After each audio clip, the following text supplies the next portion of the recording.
I'm going to be showing how to wash the cilantro, the easiest method.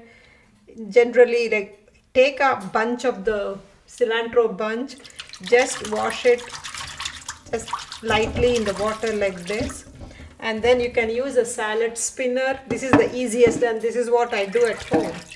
Take a salad spinner and put it in there, and see here you can literally see all the dirt going down, and just the leaves coming out. And if you put it and then remove the water using the salad spinner,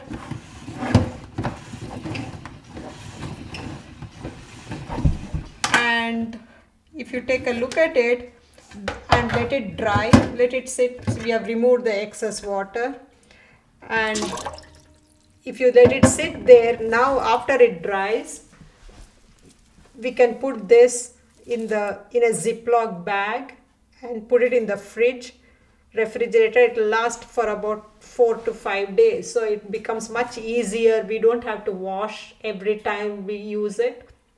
So that's what I do. I wash one bunch at a time and keep it ready, so I can just take it out and chop it whenever I need it.